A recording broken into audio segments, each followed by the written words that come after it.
Mr. President. Senator from Florida.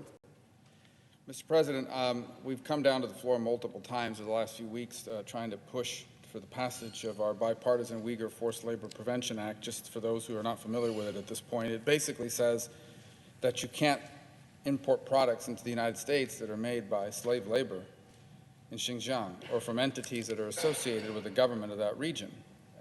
And if you're a company who is manufacturing in that area, you're going to need to prove that slaves didn't make it. The presumption's on you. It's already illegal, by the way, to bring goods made with slave labor. It's been that way since the 1930s, and yet it's still happening.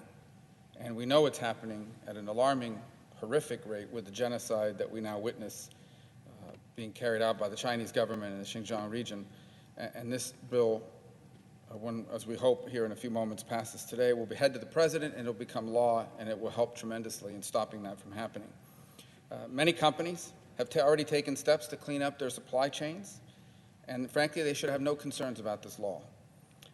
For those who have not done that, they'll no longer be able to continue to make Americans, every one of us, frankly, unwitting accomplices in the atrocities and the genocide that's being committed by the Chinese Communist Party. And so, as of in legislative session, I ask unanimous consent that the Senate proceed to the immediate consideration of House Resolution 6256, which was received from the House. The bill be considered read a third time and passed, and that the motion to reconsider be considered made and laid upon the table. Is there objection? Mr. President. The senator from Connecticut. Mr. President, reserving the right to object, first let me thank the senator from Florida for doing such great work along with Senator Merkley and others on this incredibly important piece of legislation. We're going to be able in a few moments to speak together, Republicans and Democrats, on our commitment to ending genocide in China. And I want to thank the senator for working with me to make sure that as part of his unanimous consent request, we're going to be able to make sure we have the personnel in place to properly implement this policy.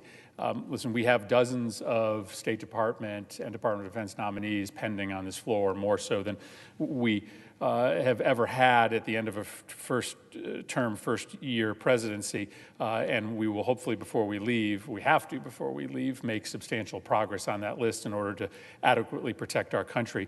But at the very least, as we put forward this important new policy, it does make sense to accompany it and its passage with 3 key personnel who will be in charge of implementing it. So I believe we're going to be able to modify this request in the following manner. I would formally ask Senator Rubio to modify this request that he has made to include the following request. I ask unanimous consent that, notwithstanding Rule 22, if applicable, at 4:30 p.m. today, the Senate proceeds with the following nominations: Executive Calendar Number 525, Nicholas Burns of Massachusetts to be Ambassador Extraordinary and Plenipotentiary of the United States of America to the People's Republic of China. Calendar number 626, Ramin Taloui of Iowa to be an Assistant Secretary of State for Economic and Business Affairs. And calendar number 619, Rashad Hussain of Virginia to be Ambassador at Large for International Religious Freedom.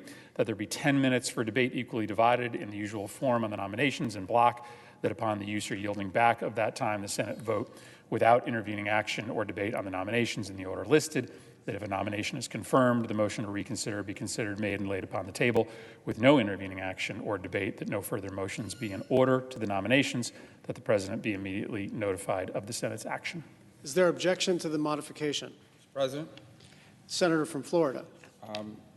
I have no objection to the modification.